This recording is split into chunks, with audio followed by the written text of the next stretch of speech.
so much. This is almost, I think, the 20th year for me. I'm 79 now, and I don't like flying long distances anymore, but this place draws me. The chanting is so great. The people, your swamis, all of you, thank you. Do you know what you create here? Day after day after day. It's fabulous. Most grateful. So the slideshow is not up, and we're going to work on that here. Whoops. See if we can get it to join us.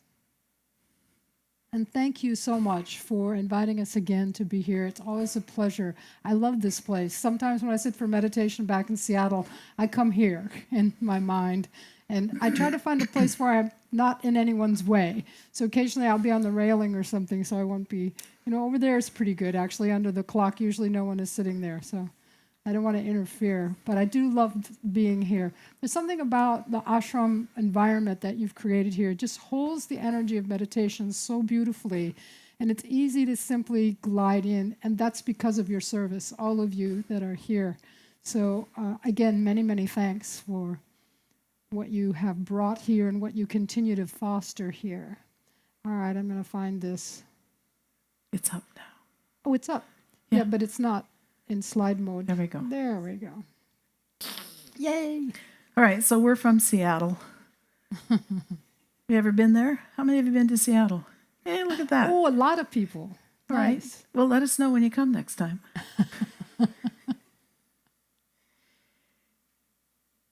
And thank you, Rukmini, for the introduction. My background, science, after a near-death experience. 7 years after that, I had a calling to healing, which I responded to, resigned my position. So it's been 35 years now that I've been doing healing work and been working with guidance. And that has been an amazing journey. And then Helen showed up, and we travel together, and she brings music and wisdom and deep, deep work in this field. So our deal is not a 1, 2, 3 thing. It is, what does this person need? What is the guidance? What is the focus? And how can we reach, at a cellular level, science and spirit together for healing? I'm booked out 6 to 12 months, people all over the world. It's not work that has to be done in person, and I'm most grateful. Also have a background as a wounded healer. So does she, and so do most of the people that we teach. We'll talk a little bit about that at the end, and we're going to lead you in a healing meditation at the end. But right now we want to ask, who are you? Who are you? We've been listening to wonderful teachings by Rukmini in the morning and last night also, talking about wisdom and experience and doing and not doing, and that underlying question, who are you? And we put this together in Seattle. Before we came here, we didn't. So that's called synchronicity. So this is our big dog, Ramahari. So whenever we call him, we are saying the Lord's name, so we feel this is a good thing. Of course, we're also asking the Lord to sit and lie down. But it's okay. He loves us. And he's also asking this question, who are you? Really, who are you? These last 2 satsangs with Rukmini, she's been teaching us from the Bhagavad Gita, and she's been illuminating that text for us. When I first encountered this question, who are you? I was in Sunday school. I think I was maybe, 13, 14, or 15. And I thought it was the stupidest question, really, I had ever heard, because I knew who I was. I had a name. I knew my name. I knew I was a girl. I knew where I lived. All the important stuff I already knew. So I didn't know why the Sunday school teacher was asking this really dumb question. But fortunately, I'm still in school. I'm still learning who I am, as we all are. And these great teachings are right here. They're right here in our presence. And we're so fortunate to be in this precious, precious place with one another. It feels as though this is a divine appointment. So know that you are here on purpose, and something beautiful is happening for you, regardless of how it seems. Everything is perfectly fine. So here we are. We look down at our feet and we see they're planted on the ground or maybe on the mud. And this is our first point of reference. We know we have a body. But we still have these questions. Where did you really come from? Where were you before you were here? And I don't mean New York or Cincinnati. There's a Cincinnati person out here, right, somewhere? No. But really, where were you before you were born? Have you ever thought about that? There's a koan. There's an ancient, I think, Zen koan. What was your face before you were born? So we get to dive into some of these things together, and we get to be here by divine appointment. And so if it is a divine appointment, let's have a great adventure together. Let's explore who we are. The physical body is amazing. It is a miracle on top of a miracle on top of a miracle. And you can see that there are many, many things that are possible for people who want to focus on the physical. But we know from yoga that it isn't all the physical body. In fact, we know this body is going to leave someday. We're going to turn in the used car, as one of my teachers says. I love these two pictures here. It's like she's saying, dude, chill, have some yogurt. Really.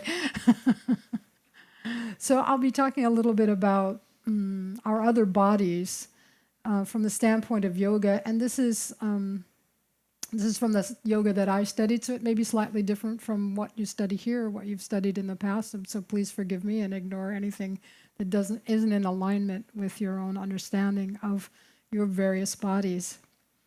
So the body itself is that first aspect that we focus on, and it's kind of like having a big pet, isn't it? You need to feed it, it needs rest, it needs proper hairstyle. You have to focus on certain aspects of the physical when you find yourself incarnate. But what are these other bodies? In yoga, we learn that there are other bodies, and these may be some of the names of these bodies that you've learned. I can't remember which button it is. Is that one? So there's another body called the subtle body. So, and then you have a third body, the causal body, and the super causal body. These are just some names that have been given to them, and there's some aspects that I'll talk about a little bit. So the subtle body, really, this is the part of us that contains our thoughts and our emotions and our memories. So you thought probably your memories were in your brain, right? How many of you thought your memories were in your brain? Nobody. Oh, there's a couple of people way in the back. Yeah, it's not there. There's no scientific proof that the brain is the repository of memory. It's probably more likely it's like the conductor of memory. From mind, it pulls in what you need to remember when you see that person on the path and you go, what was her name again? Oh yeah, and then it drops in. It drops in what the name is. So you're accessing mind, which is beyond the physical body. We have the causal body. The causal body in the yoga that I studied is the source of causality for the individual soul. So that stuff that we came in as individuals is in that body. It's our deep and often unconscious desires, those desires that drew us into flesh. And then we have the supercausal body. The supercausal body is often referred to as the blue pearl, and it is a light that we sometimes see in meditation. So it may come and stand before you. You may see it on someone's shoulder when you see them walking on the path, or you may see it in deep meditation. It may come stand in front of you in meditation. And it's not this lovely thing with the stuff around it. When I see it in meditation or sometimes with my eyes open, it looks more like that It's even more beautiful than that. It's really a scintillating, tiny blue light. Some people describe it as smaller than a sesame seed, and I would say really, really a lot smaller than a sesame seed. So this supercausal body is said to contain the entire universe.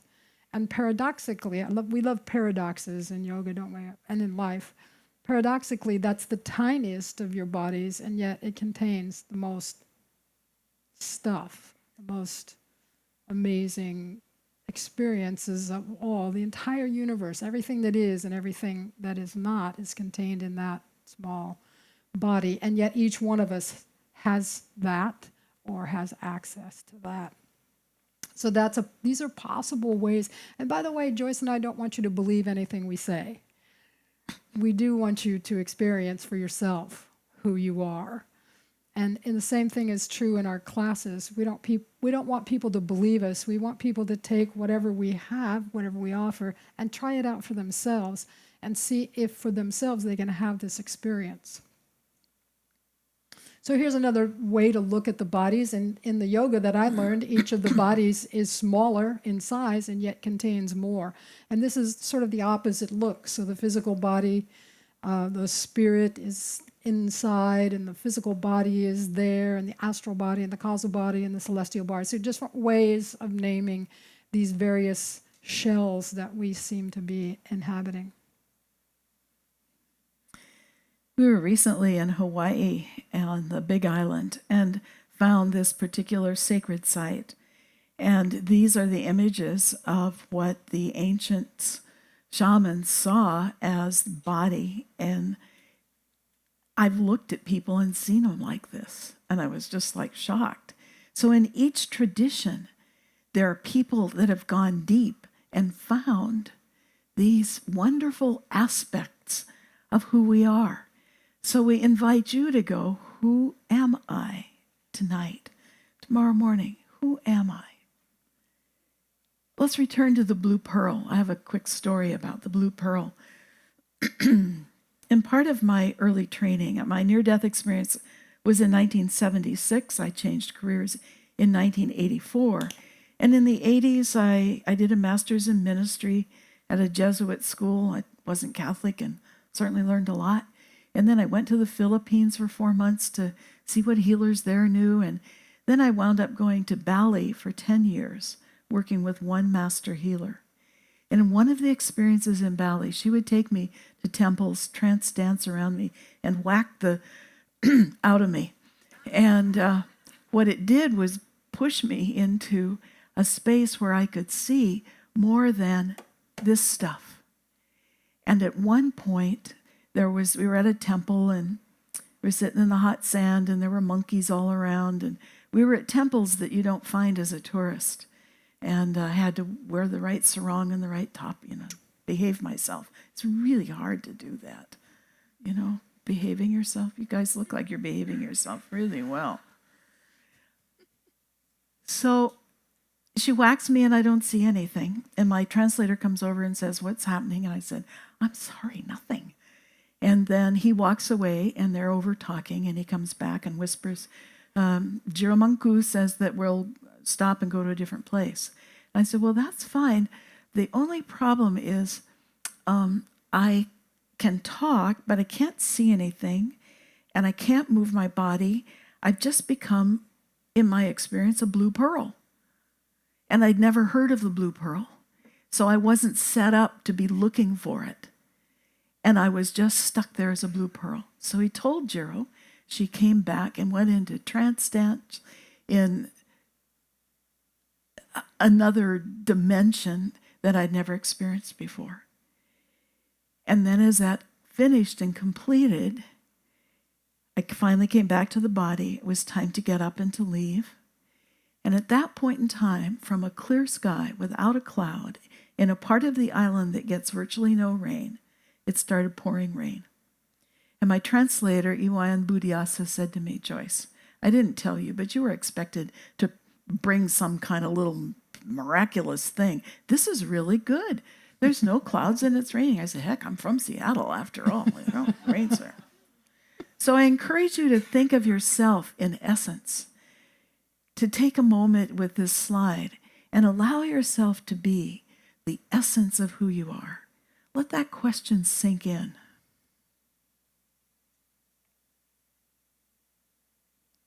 And what's fascinating is scientists have a picture. Looks like the same thing. And where is it? This is actually a picture from space. So this thing is called the Eye Nebula. Kind of looks like an eye, doesn't it? And it's actually the image that the previous slide was created from, the Eye Nebula. So as above, so below. Yeah. So now we're going to explore another level of who we are with some science. And I want to sidetrack for a minute and tell you a couple of the latest things. I'm still a fellow in the American Association for Advancement in Science. So I get the scientific journals every week and read them. And there's just some really interesting, cool stuff that I just had to bug you with. No, it's not about Stevie Wonder. Helen put that in. I did not. So there was recently an article published in, very recently, forgot which volume that is, but I think it's one of the very recent ones, of why some lemons are sweeter or more sour than others. I mean, like, who's doing research to find out why lemons are sour? For heaven's sakes. Your tax dollars at work. But what's fascinating, they found, is there are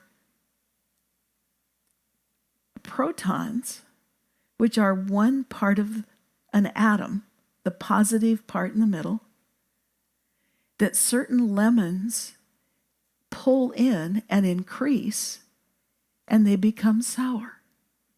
Now, where do they get the protons? They take a hydrogen atom, which is one proton and one electron. The plant gets rid of the electron, so it's just sucking in the proton, and that makes it sour. Now, I brought that to you because it's one of those things that's like, what? Really? How fascinating. So when you try your next lemon, just ask it, how many protons are you? Anyway, what's going on? How did you here? do that? Another very recent issue from January of this year is that neural circuits are in size 7 orders of magnitude. That means they go from nanometers, teeny tiny angstrom units, up to inches and a foot or so long.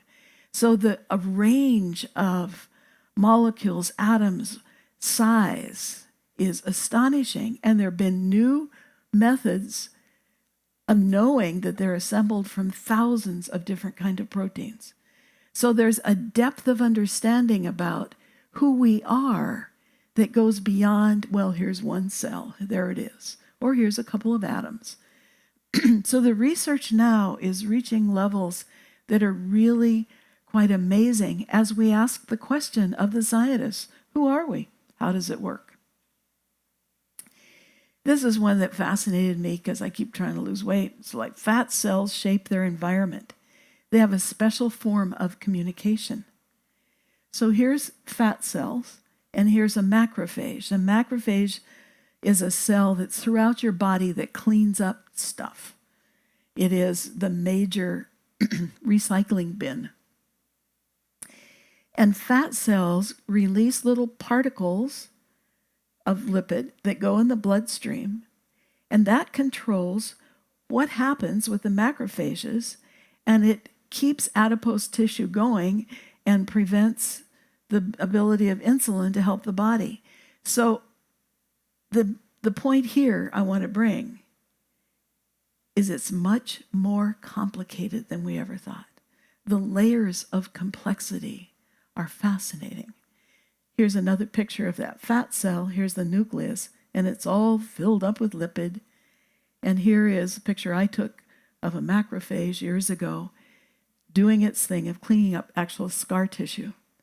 So the challenges and the levels and the depths and the complexity within your body is beautiful, astonishing, and every week new information comes out about what's there and how it works.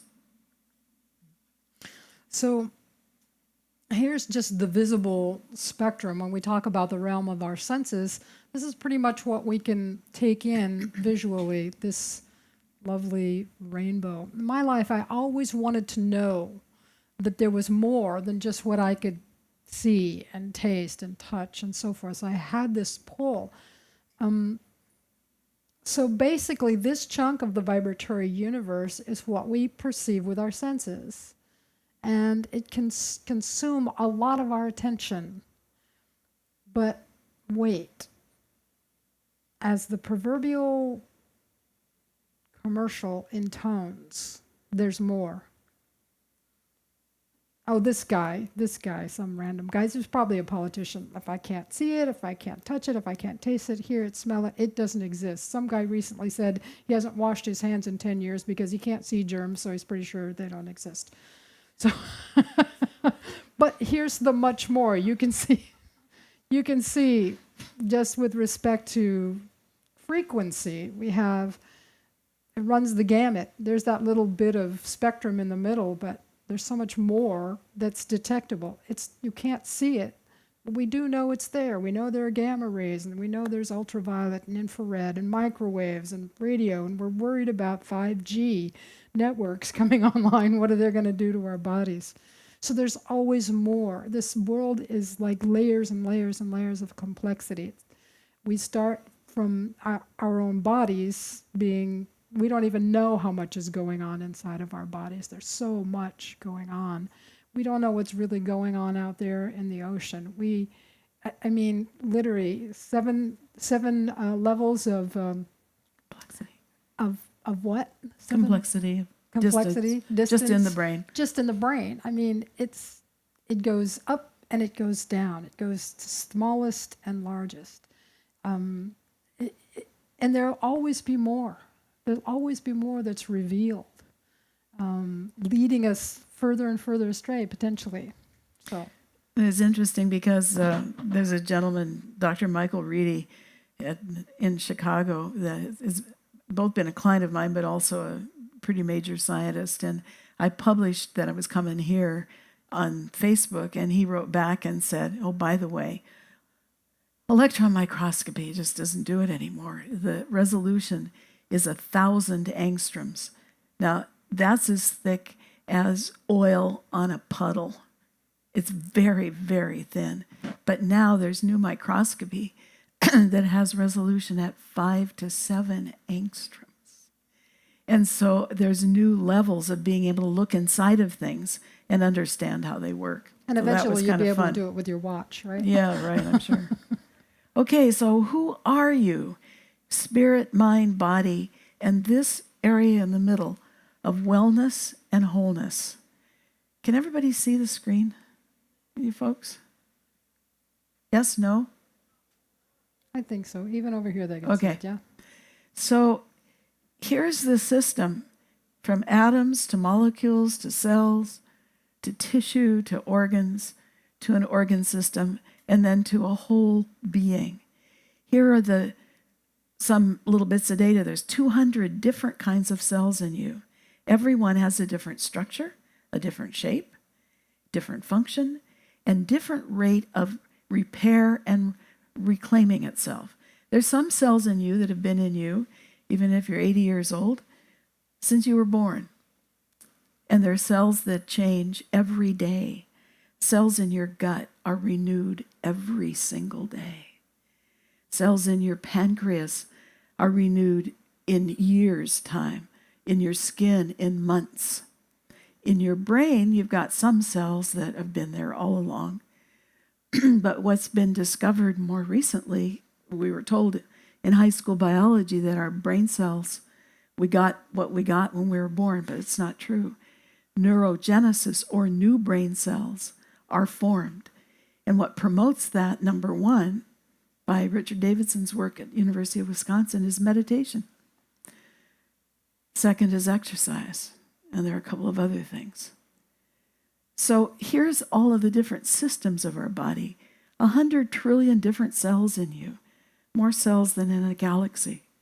So there's the skeletal system, the muscular system, the intestinal system, the heart, the nervous system, all of these amazing structures And Oh, yeah. I don't know if you can read this. If there was no space between atoms, the entire human population could fit in an apple. So just think about that when you're feeling like heavy, tired, and so forth. There's so much space in you. There's so much space in you. You can just keep focusing on that and you'll feel lighter. But also, if this were actually true, then it could theoretically, it's not working. here, Yep. solve the housing crisis. We could all live comfortably together in an apple. Maybe we have. And I'm going to need to do that.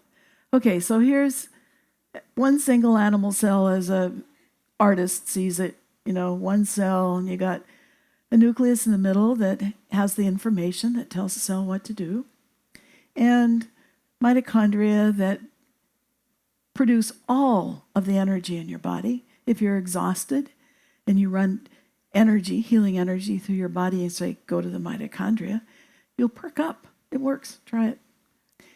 And other parts of the cell. And the outside of the cell communicates. The cells aren't just floating around in your body. They're so beautifully, highly organized.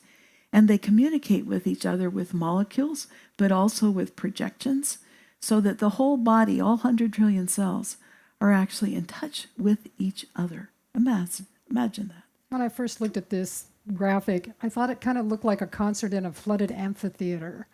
But by the way, yes, you are an animal. So this is what your cells look like with the green, the green cytoplasm. So here's a few pictures of cells, so you see the variety. Red blood cells.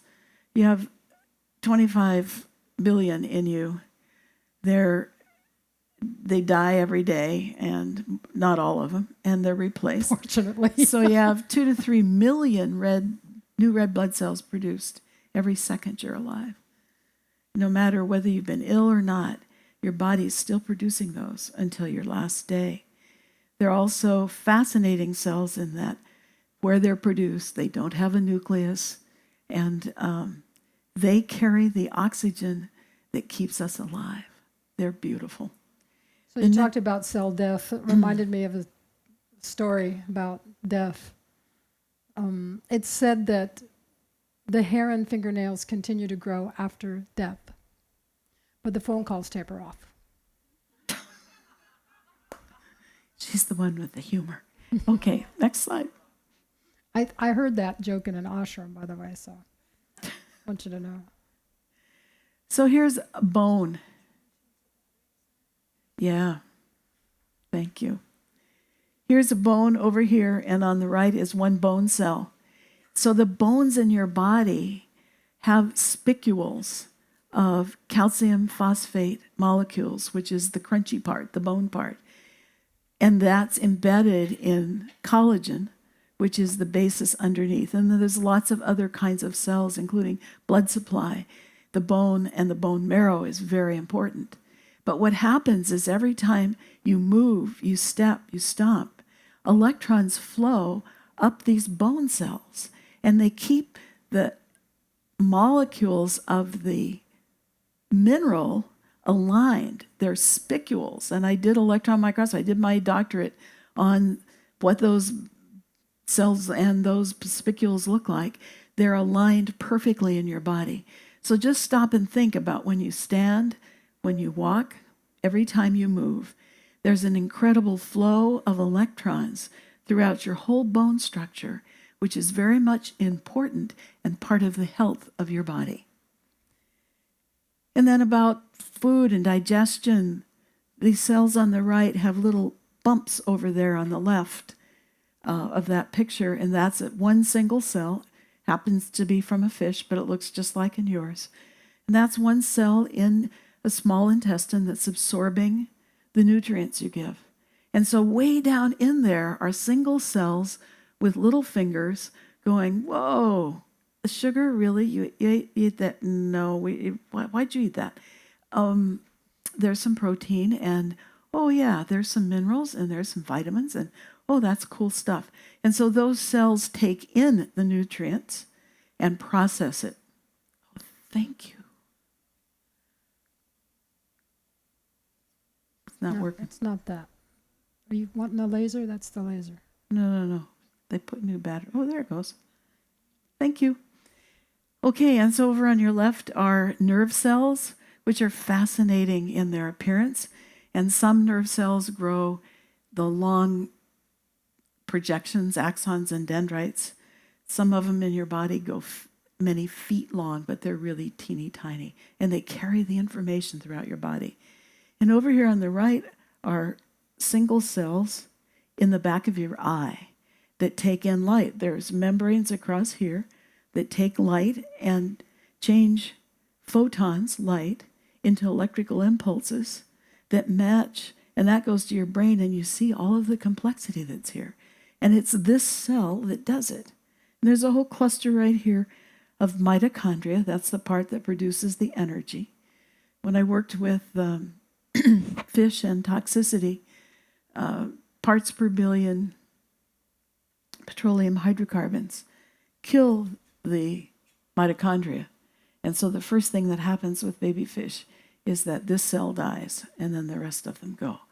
But parts of our body are very sensitive, and parts inside of cells are very sensitive for health. And we can reach that in our meditation and with healing energy to go right to the place that the complexity of your body needs it. So what do we do with all this complexity?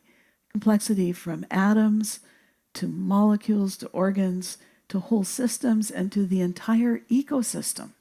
Now we're going to share with you how this works. Because here's the question: who are you? And then in this large picture of complexity, how does it work? How do you do this work? So I'm going to tell you about somebody I've named Sue. It's not a real name. An old friend, actually, and reconnected recently. And she said, "Oh, God, my shoulders hurt." And Helen and I were there visiting her. And what I got when I read her what's going on in the shoulder, because there are lots of different things that can make your shoulder hurt, is that she had injured it so long ago and overused them so much that there was arthritis. Now, if it was in her hands, you would see what was happening to the bones in the hands, but you couldn't see it in her shoulder. So then we go to the complexity of all the cells, and you don't need to know all the names of all of these, but the level of complexity that caused hurting shoulders was huge. It wasn't just, go fix the shoulders. So number one, the guidance was remove shamanically, remove the inflammation that's there. Second, get the bone cells that can reshape and take all the little spicules of bone that's making bumps and places that are hurting. Get them going, osteoblasts and osteoclasts. Get those bone cells going. And then get everything smoothed out, and there's more layers because these are all the cells that are involved. So we both did that. So we start with a focus on the body and a bit of knowledge of it. And then it goes to a place that's deep, totally quiet. It's like a profound meditation where there is nothing but the depth of compassion. And I heard from her maybe 7 or 8 days after we did this work, and she said, "I can't tell you how much better my shoulders are." Thank you. Helen. So I've been working with Daniel for 7 years, off and on, and recently more on than off because he lost his job. He was abused by his parents for a number of years, mentally, physically, emotionally. And this kind of abuse, when it happens to us when we're quite young, literally destroys the core of our self-confidence and trust when the people that we should be able to rely on are not reliable, when they are actively against us, actively harming us, then this can lead to lifelong difficulties.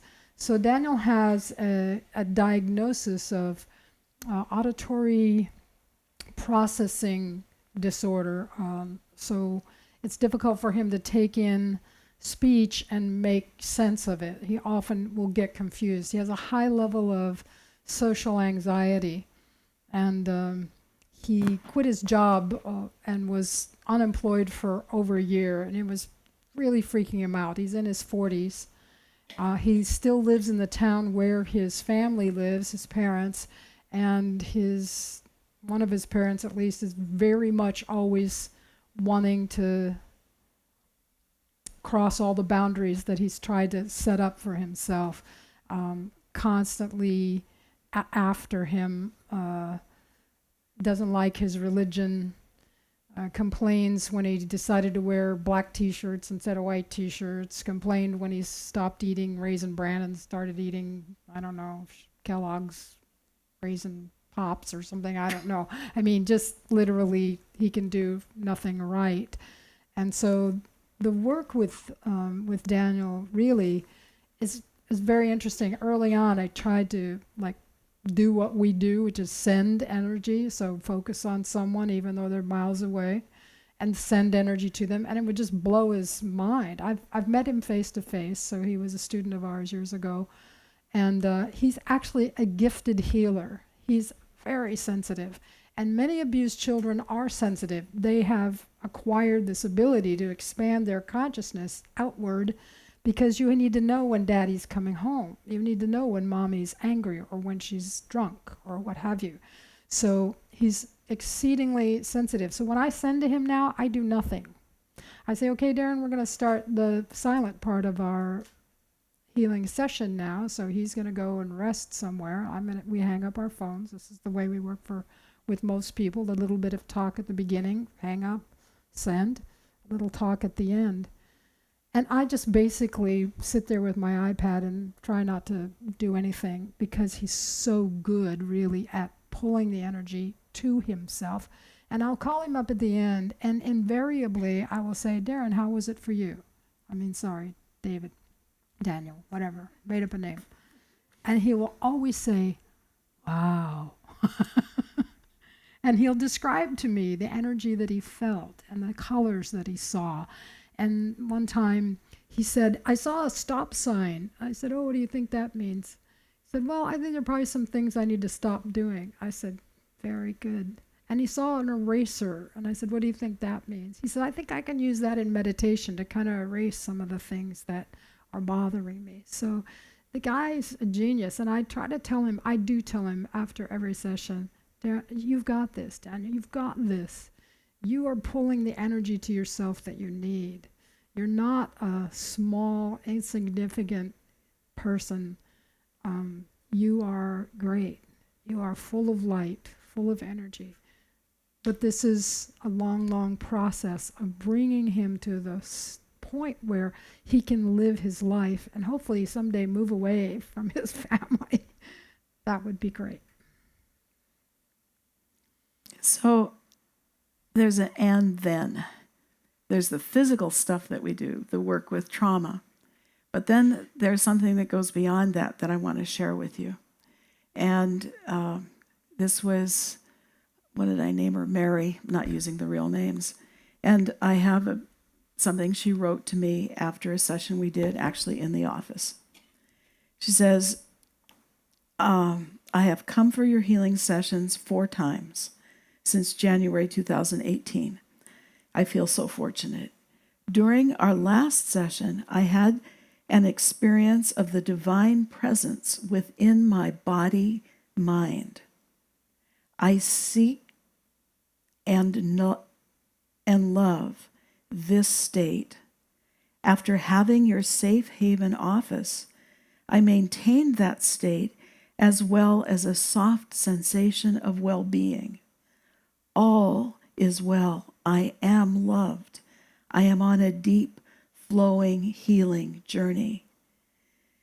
There was a felt sense of letting go into the flow, an experience of release. And she goes on a bit. So this is another level of healing where it brings people, again, to a deeper sense of who they are. And we're going to lead you in experience for you, for healing, which can be at any dimensions in just a moment. But I have one more person that I worked with recently and sent me this on the 19th. I've worked with him for 8 years. And what we've done is he was initially diagnosed with prostate cancer. The healing work has stopped its growth. It has not expanded as the doctors were afraid that it would. But he doesn't feel anything. It's just, okay, yeah, well, thanks for the session. And then he gets tested and the doc says, hey, your body's doing okay. But this last session, he said, our session was very good. I experienced a lightness in my lower abdomen, which I hadn't in any other previous session. For every single session is different, and each one of us is different each time. So there's not some standard 1, 2, 3 kind of protocol. And that's been interesting because my scientist mind would like to have 1, 2, 3. That's just not been my calling in the healing work. It's been, who are you today? What is the guidance? Where is the focus? How can I assist you in healing? So I would like to take this thing there. Take the bud of what we've talked about, expand it into health, and lead you in a healing meditation now, and then we'll finish with just a couple of slides after that. So Helen is going to start with a chant, and then we will go very deep into healing for a few moments. So we'll be chanting just briefly in the tantric fashion, very simple. Tantra is about touch. It's about fabric. So we're touching the fabric of our own being. But what is that fabric? We are like waves appearing on the ocean of consciousness. A wave seems maybe big or small, yet each one is nothing but ocean. You may think you are great or not great. Yet right here, right now, you are a sea of consciousness. We'll dive deep. We'll dive deep into the sea of your own being. So I'll chant and you just chant back to me. We'll do this a little bit and then we'll glide into that sea of consciousness together. Om Namah Shivaya. Om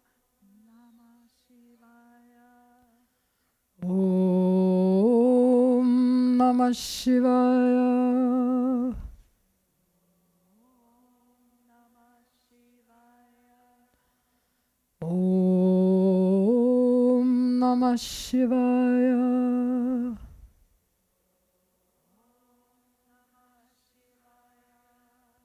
Om Namah Shivaya.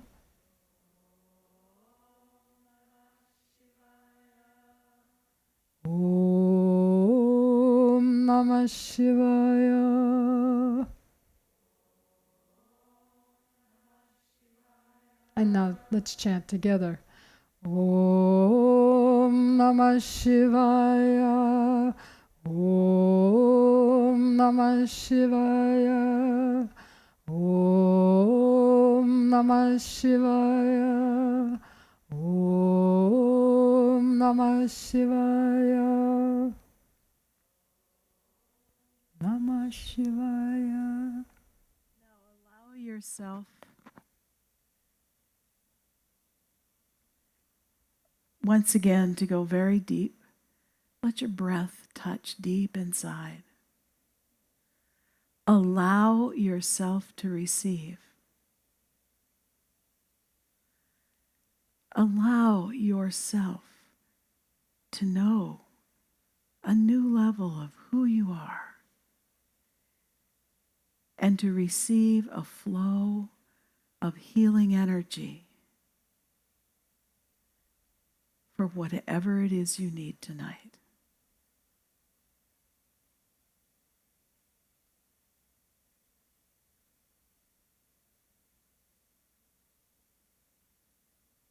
we'll be in silence for just a few minutes.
Great, and as you come back, just take a look at the slide of the ocean. You're part of the oneness of everything. And when you go to bed tonight, as you stretch out, allow the bed to hold you. Let your mind become quiet and allow the mystery of healing to touch you deep in your body. We have some agreement out there. So tomorrow we're doing a 5-day class. We have people who have joined us for the class from Europe and Australia and Northern Canada, and so we're very excited. There's room for a few more. So if you're interested, you're welcome.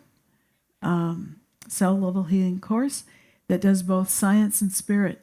This is an electron micrograph of the most beautiful little teeny tiny diatom in the ocean. The world that's deep, that's seen with these special tools, is exquisite, and also the exquisiteness of the energy of healing. We can be reached at our website, celllevelhealing.com, or by this phone number in Seattle, Washington. Those are plumeria, the sacred flower, and I sprinkle you with water drops from that. Done. Done. Okay.